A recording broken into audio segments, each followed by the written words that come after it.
Now then, Danny baby. And Mr. Arnie. I ain't started yet, but we're getting ready. Not be long. I thought I'd sing it in, but perhaps not. We'll meet again. Don't know where. Don't know when.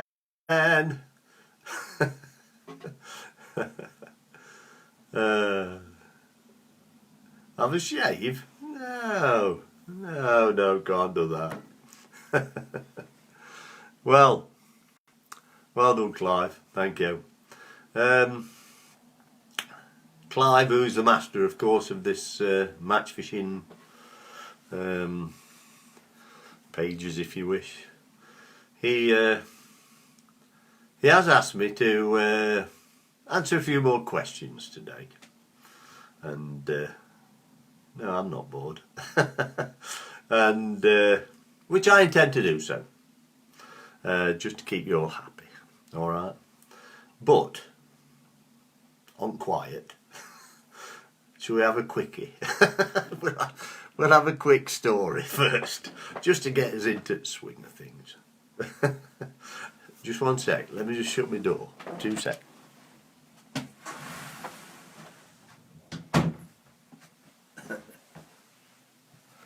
Here we go. So I'm back. So before we start doing proper questions, and I've got my pen and paper rather, just in case anything interesting comes up which they want me to answer. But I'm going to tell you this for a start, just to get us into the swing of things. I'm going to go back into the probably 1970s. Now at this time, club fishing was still very strong, as it is now, to be fair. Club fishing has carried on, but in Mansfield there were 7 clubs, and all the surrounding areas had plenty of clubs, and we were, but in between, open matches had now started, right? We were fishing, we used to go on the big matches, Welland Championship, Nene Championship, Relief Channel, big matches on Relief Channel, middle level, but then Open started, and they started running, you know, in fact we fished, we had a team from Mansfield, me, Roy Dibble, perhaps Chris Veazey, might have been. I can't remember exactly who were in team, to be fair, it's a long time ago. But the series was on the North Bank, right? And I won a couple, fortunately. But that's not what my story is. So we used to toddle off, whether it was Welland or whether it was Nene. We'd come down A1 from Mansfield, and we'd go in Roy Dibble's van, and there'd be me, Roy, Roger Holmes. He'd always be there. Perhaps Paul Chapman, perhaps Keith Dawes sometimes.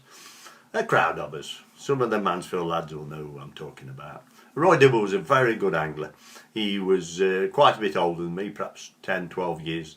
But as I grew from club match fishing, Roy was, well, he was the best angler around Mansfield.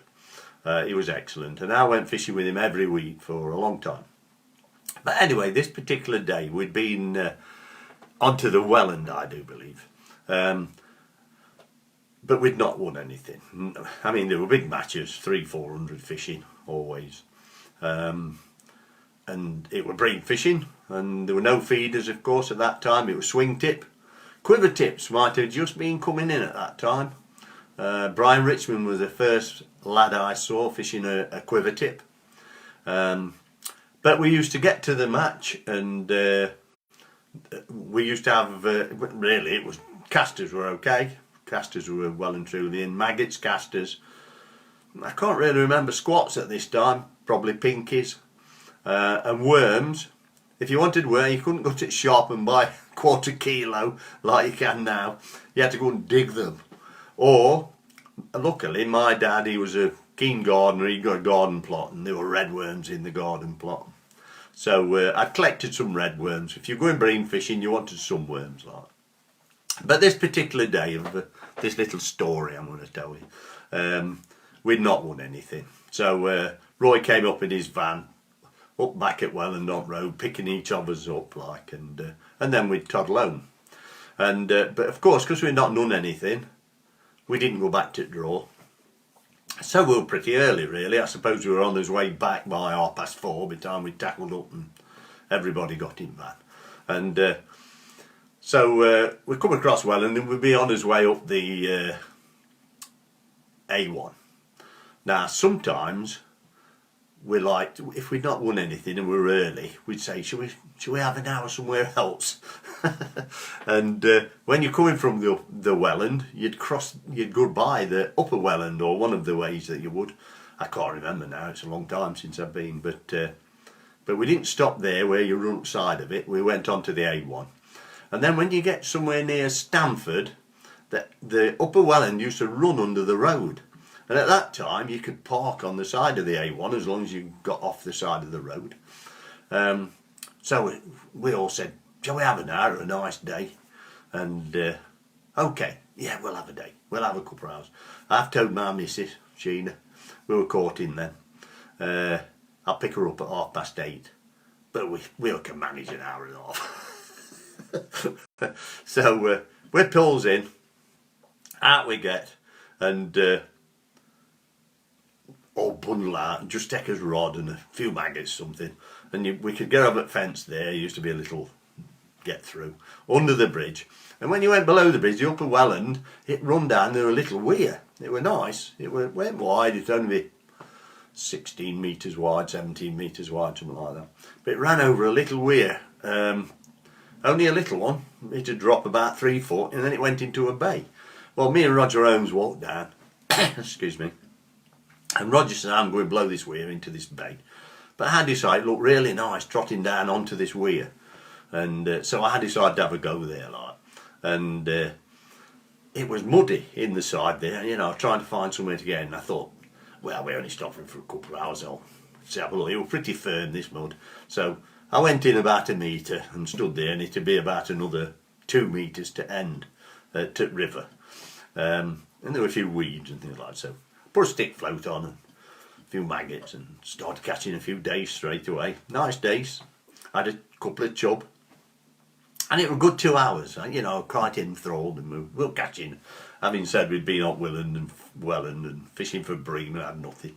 So, you know, and then all of a sudden somebody shouts up, time, come on, we better get going, it's 7 o'clock. I said, blinking hell, I'm supposed to be picking my missus up at 8:30. We're still at Stamford.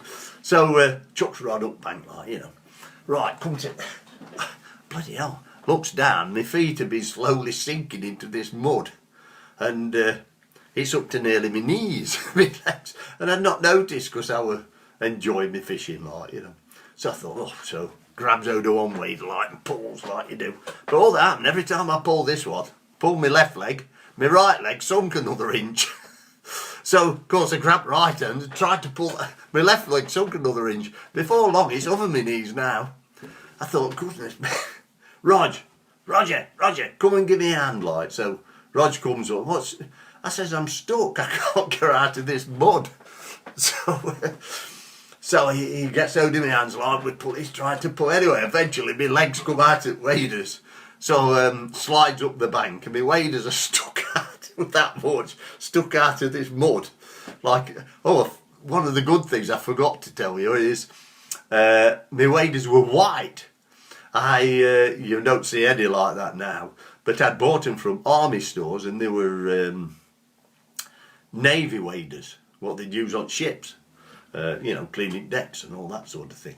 And they were nice and robust, they were heavy duty, and they were cheaper than, you know, in shops like. I mean, waders in shops were, well, I can't remember now, it's a long time ago.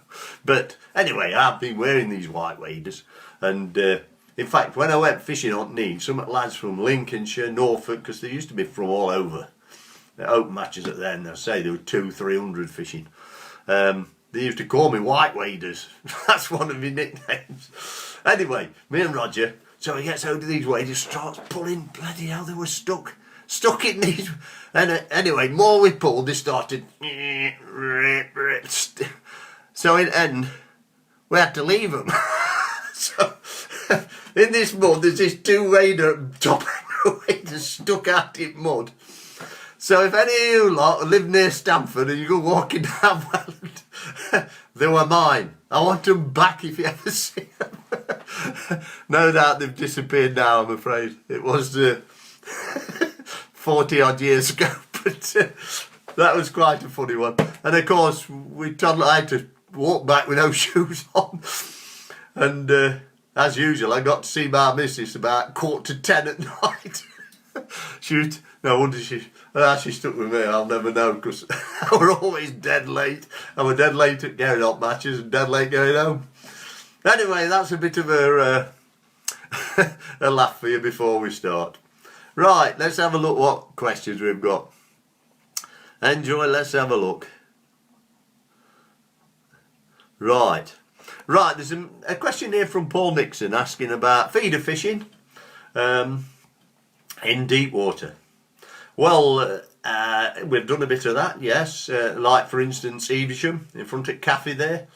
Bream live there in front of Uxley's, and the big Bream as well. And it'll be 12, 14 foot deep there.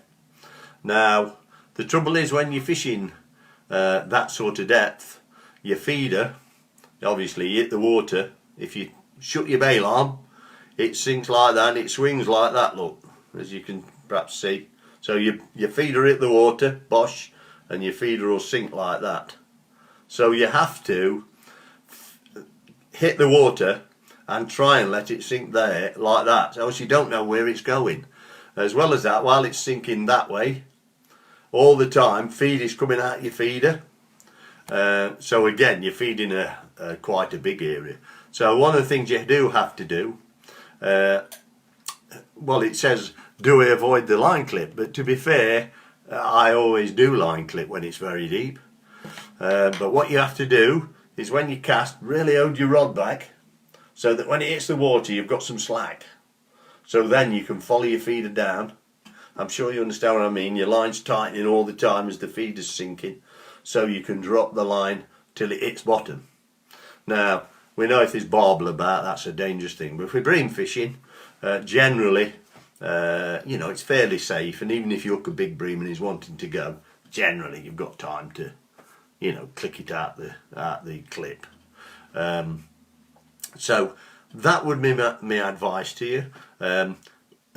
Two, obviously, window feeders are a new thing nowadays because they hold the feeder, your food inside your feeder till it gets to the bottom.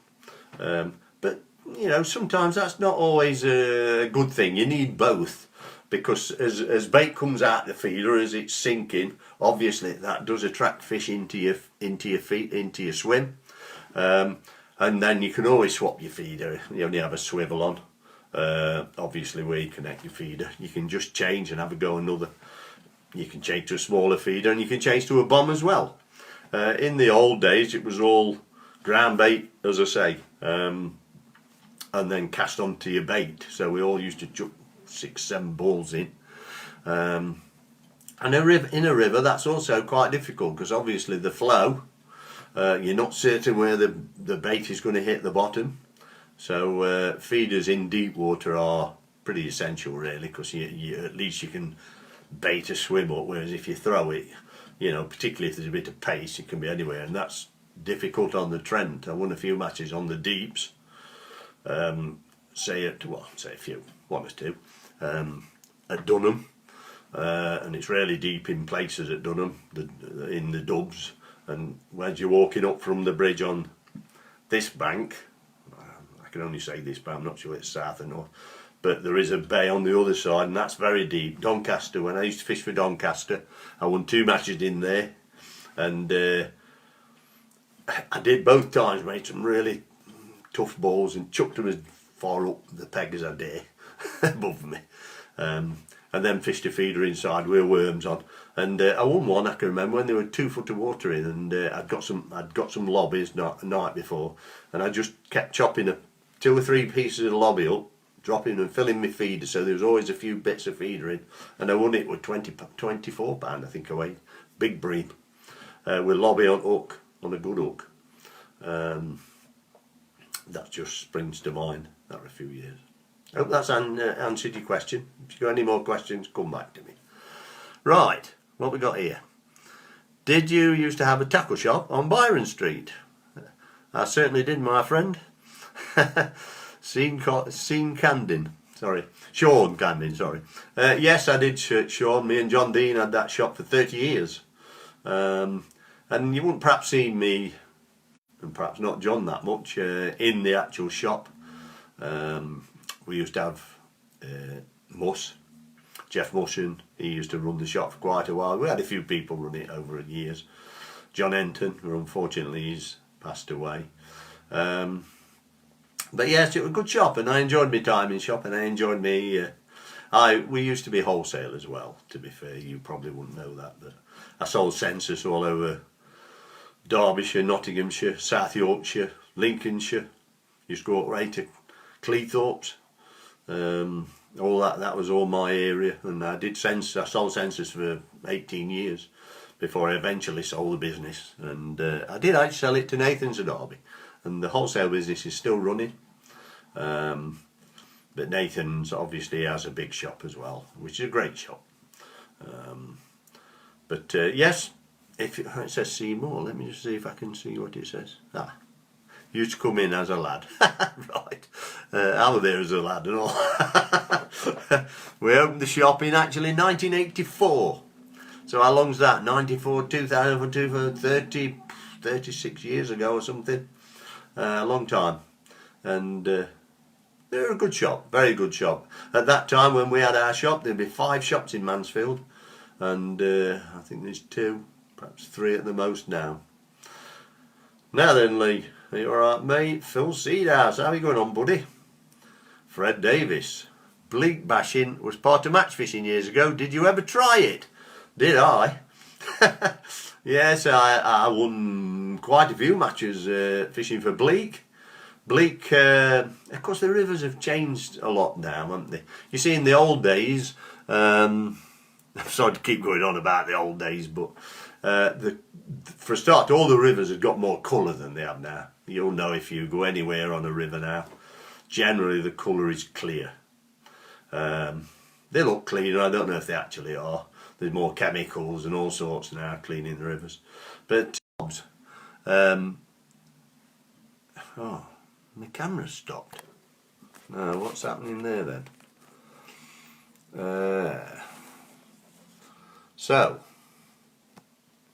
Oh dear. I'll tell you what.